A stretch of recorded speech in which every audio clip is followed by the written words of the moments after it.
physics times a billion. But the bestest class that you take is called the Science of Flight. And it's a class that puts it all together. And you talk about coefficients of drag and lift, and you build a little model. And at the end of the first semester, they tell you, hey man, we're not going to kill you with an exam. We're going to give you a 10-question true-false quiz. And everybody was like, I love this class. This guy missed 9 out of 10 on that quiz. It was so bad that the guys around me, my buddies, thought I was trying to blow the whole quiz to show how smart I was. And I said, no, I was trying to get them right. And then they give you that sad, And I realized this is God telling me, please don't have anything to do with things that fly and have people inside of them. So I made that transition to the different science of political science and economics. Got my commission from the Army there, was a distinguished military graduate, came back here to what was the Fleming Law Building to go to law school. And I'll talk a little bit more about what I did in just a bit. This is me graduating from law school here. None of the people in that picture ever believed I would graduate from law school. So it's a very happy picture, as you can see, for everybody there. This is my family now. I am married. We're in our 20th year of marriage in a row, and that's kind of a big deal. My wife is a small business owner. She started her business in our living room about 18 years ago. And that's important for you guys to know, because I know what it's like to have the ebb and flow of business on the outside affect what you can do with your family on the inside. I understand what government can do to negatively impact things like growth, wanting to hire people, and how you can run your business.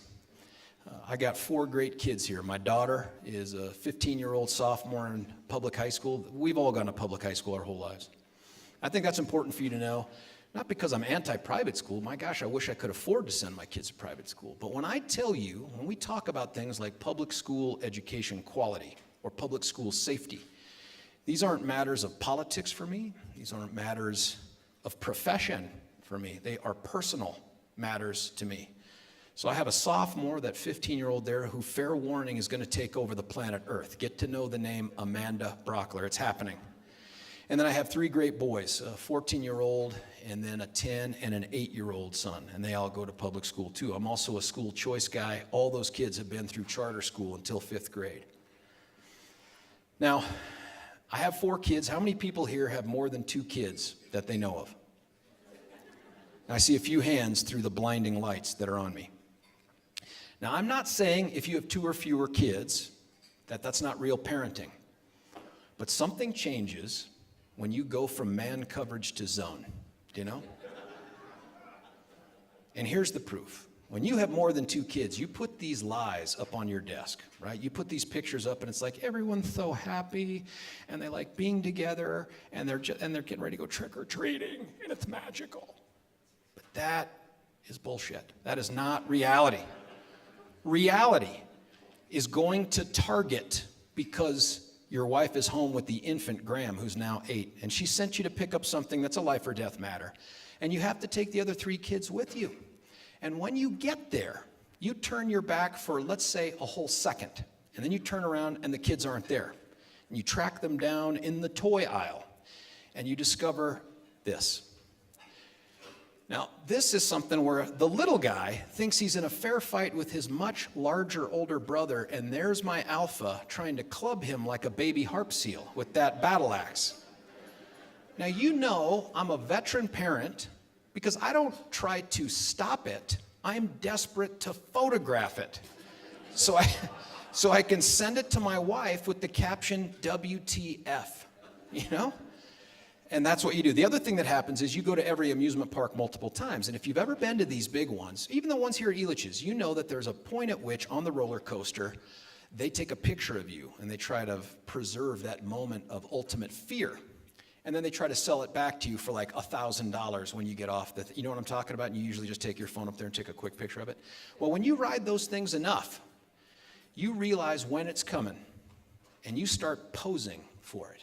And you get your kids to pose for it. So I don't know if you can see me and my daughter in the back for the special hyperspace mountain ride, or the boys and I on the Lego with the person standing out there taking pictures. And I'm not even sure what this ride is here. just so that you understand this is my background, this is who I am, and these are the folks that I'm going to go home to tonight. Now, I want to talk to you about experience. Look, anytime somebody comes before you and says, I want to be the Attorney General, and make no mistake, the Attorney General is the chief enforcer of our laws, our rules, and our regulations, in addition to being our protector of natural resources. And anybody that comes before you and says they want to be that person, you should insist they tell you what is your experience in Colorado with Colorado laws as it is. So I told you I went to law school. I started cutting law school class because you really can't learn anything in there that helps you in the practice of law. I figured out in my third year, and I started trying cases down in Jefferson County. I think I graduated with 8 jury trials under my belt, maybe 10 by that time. I got hired on there as a deputy district attorney, started my career as a reserve Army officer, and I ended up, through the process of being a district attorney, being associated. Are people here old enough to know who Mikey from Life Cereal is? Yeah, because I've been in rooms where no hands go up, and I'm like, what is wrong with you? How can you relate to Americans if you don't know who Mikey is, right? I became that guy in the DA's office. People would say, I don't want to try this case, you try this case. Let's get Brauchler, he'll do it. And so I did, and I developed a pretty good reputation. They ended up assigning me to a couple of the biggest cases that we had in the jurisdiction, including the Columbine Massacre from April 20th, 1999, which was a rival high school to ours. They also had me later on, about 2005-ish, 2006-ish, they had me do the mock cross-examination of the victim in the Kobe Bryant rape case that was up here. But they'd asked our office to help out with it, and that sort of unwittingly, unintentionally got her to withdraw from the criminal case, and the case got dismissed. So I didn't just do prosecution from about 94 to 2006, but I left in 2006, and I went into private practice. And I started a law firm with some buddies. We started it in my living room, which turns out to be a great place to start a business. But we timed the start of our firm to coincide perfectly with the Great Recession, which turns out to have not been that smart, but no one told us it was coming. So we built it slowly, and I think that was good. And one of the things that I discovered was, as a small business owner, a private sector guy, I know what it's like to write checks to everybody in the business except yourself. That is a hard conversation to have with your wife, especially when you have 2 growing to 4 kids. But I know what that's like. I have an appreciation for the role that the economy and the government plays upon small business. Then I'd been mobilized once after September 11th as an Army captain. And then as things were just taking off with our firm, we moved into this hardware building at 1515 Wazee in Lodo. We had 5 attorneys, 3 support staff. Uncle Sam calls me back and says, we're not done with you. And so as an individual, not as part of a unit, they brought me on active duty and made me the Chief of Military Justice for Fort Carson. Then about halfway through there, after I'd done some of their big cases, they said, we changed our mind. We want you to be the Chief of Military Justice for Northern Iraq. And they sent me to a place called Tikrit, right outside Saddam's hometown, a place called Cobb Spiker. And I ended up being the Chief of Military Justice for Northern Iraq. Came back and decided I didn't want to go back chasing bucks. I wanted to serve my community.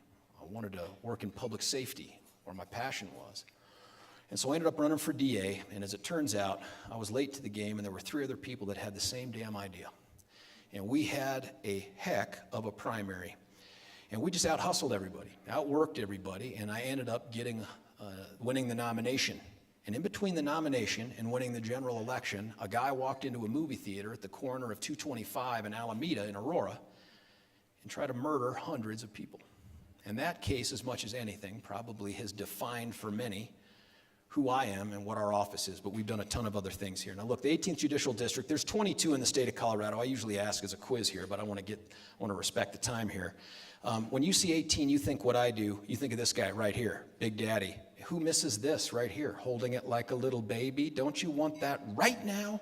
That was the last bestest Super Bowl. This is us, Arapahoe, Douglas, Elbert, and Lincoln, 1 million people. We're about the size of the state of Connecticut. That is 45% more populous than Denver. It is the biggest show going.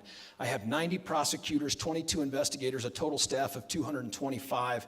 This is from Columbine. This is from Aurora. And I am still an Army colonel.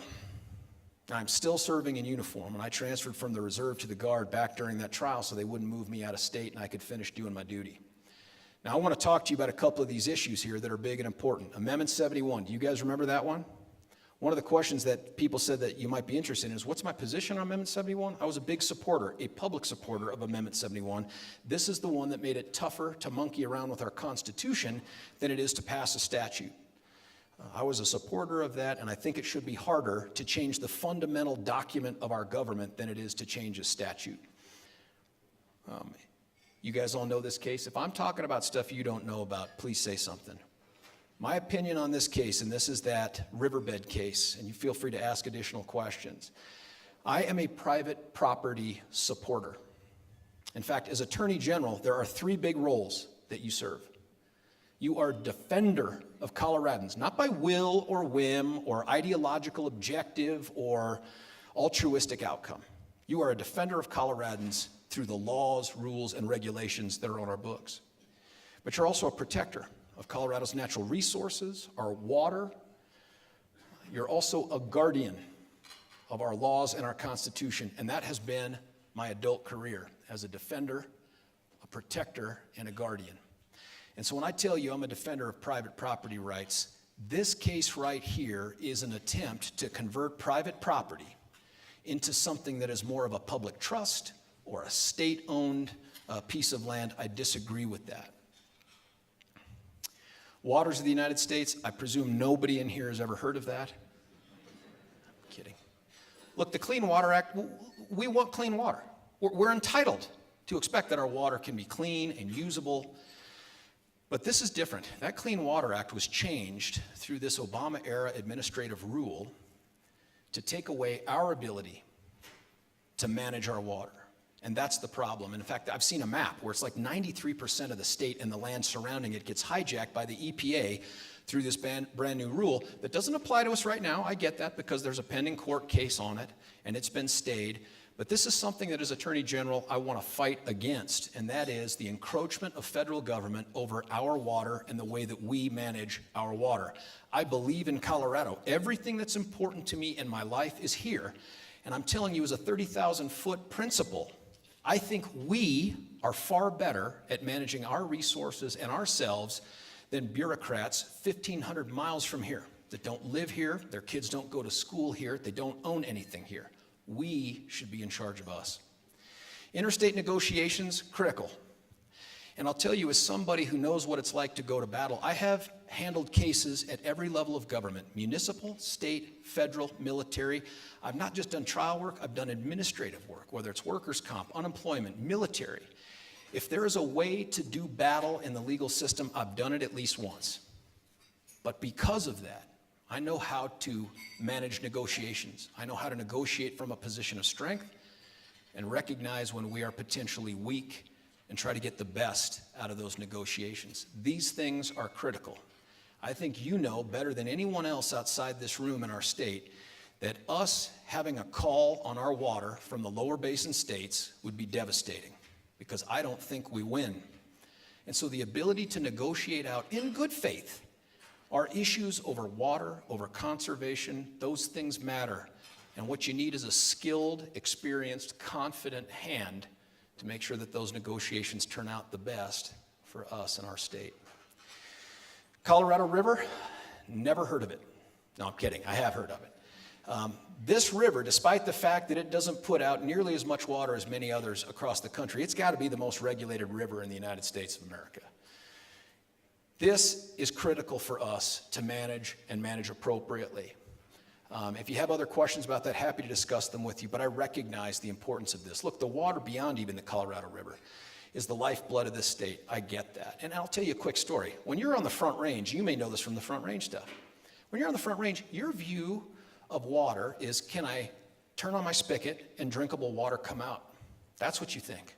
But if you're Jerry Sonnenberg on the plains or you're out on the western slope, water is very different. So I'm in Delta, Colorado. And I'm at a luncheon, and it's a great turnout, great luncheon. Everybody's very happy, and this guy in the back of the room raises his hand during question time and says, hey, Mr. Prosecutor, do you prosecute thieves or do you prosecute the victims of theft? I felt like that was a setup question, right? I mean, so I said the way a lawyer would. I said, I prosecute violations of the Colorado's criminal code when I think I have the evidence to support it and it's the right thing to do. I thought that was a great answer. And he says, because Denver's stealing our water, and the place erupts. I mean, there's like chanting, cheering. I swear I saw a pitchfork at one point. I thought we were heading east. And I got it. And I think there was a subtle chant of not one more drop. But I think what that reflects is a grave concern for people that rely upon water in a way that the Front Range really hasn't come to understand. How critical the management of our water resources are, and how critical it is that we have maximum input on the management of that water, and not the federal government, and not have to be crushed by other states who have rights to certain water as well.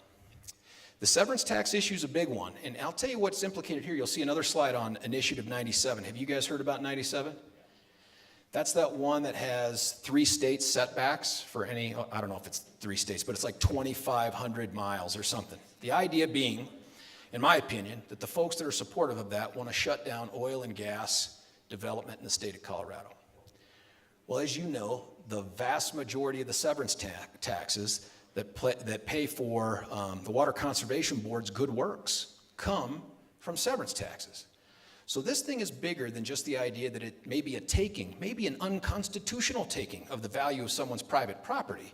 It may actually have a negative impact on our ability to do some of the important things that we do through water, through grants that are given by the CWCB as well. And then Initiative 97, and we just talked about that one. Now look, I can't brag enough about the fact that as I say questions, there are 9 seconds left till we hit 10 minutes. I've never rehearsed this. Pretty good right there. Questions, what do you got? Come on, give them up. I'm a Libra. Let me take that one off the table. I'm a Libra. Was anyone thinking that? No? We have a question if you're ready.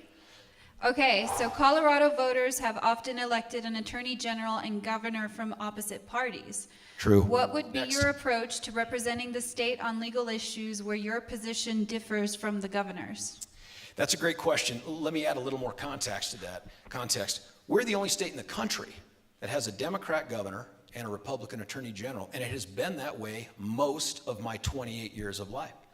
No, I'm older than that, but most of my life. In fact, the one time we had a Republican governor that I can recall, a guy named Owens, we had a Democrat AG named Salazar. We as a state have never been all one thing or the other. We have been a state about balance. And I think we should take some pride in that because other states aren't like that. Other states measure their success in terms of the trifecta. They have the governor, AG, and Secretary of State all from the same party. We don't do that and haven't done it as long as I can remember. But it's a fair question is what do you do if you get a progressive Governor Polis who has very different policy ideas than I might think are appropriate as a Colorado conservative? And I'll tell you that my obligation is to the law and to the Constitution. It is not to advance my personal views of what policy should be. So if the governor were to call upon me, a Governor Polis, and said, here are the things I want to achieve, if I disagreed with him on the policies, I might offer that opinion if solicited. But if I can find a way to get him to achieve his goals within the confines of our Constitution, the U.S. Constitution, and our laws, that is my duty. And I will tell him that. But I'll also tell him this. If you seek to do something that is a violation of an individual's rights, a community's rights, a violation of our laws or our Constitution, you should expect me to be an impediment to you. And only under those very limited circumstances do I think the governor would have to look elsewhere for legal advice. But if anybody gets up here and tells you that the job of the Attorney General is to accomplish policy objectives like rural broadband or curing cancer or net neutrality, that is not the job of the Attorney General. The Attorney General is about the protection and enforcement of our laws and our natural resources. Next. Unless that didn't answer the question. Anybody have a follow-up on that? Okay, we have one more question. As One? Attorney General, would you support the involvement and support of a water project that has received all state and federal permits, support from East and West Slopes, Trout Unlimited, and others? No. Anything that good is suspicious, okay? I'm a prosecutor. Right away, red flags go up all over. There ain't nothing that everybody agrees upon. And if that's the case, I'm wary. No, I'm kidding. Look, support matters to me. And I can tell you from a politician standpoint or a member of the community standpoint, I want us to be governed by the will of the people on things like this. And if you can get buy-in from all these stakeholders, sure. But that's not a great question for the AG. The question for the AG is, if everybody that you listed supported something that you thought was violative of our laws or our Constitution, would you oppose it? Yes, I would. Because that's what you want out of an attorney general, is someone who is commitment not to the outcome, but to the process. Not to some altruistic goal or some thing that we think may be better than what's available under the law, but someone who's committed to the law. Rule of law matters, even if we don't agree with the outcome that it produces, because we know, and this applies to a whole host of things. This applies to Tabor. This applies to sanctuary cities. It applies to marijuana. We all know in this room that we have three things that we are empowered to do because we are in the freest country in the world. We can enforce and follow our laws. We can amend them to make them something that we like better, or we can repeal them. But there is no fourth option. There is no opportunity to ignore them or do an end run around them or to try to thwart them. There are only those three options. And that's the powers we have right here in this room.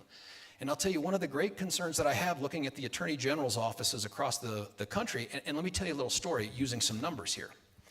Under President Obama, there were bipartisan legal actions taken against the administration to push back against federal overreach. Those bipartisan, Democrat and Republican AGs, and it was never the same group twice, but they filed 47 legal actions against President Obama.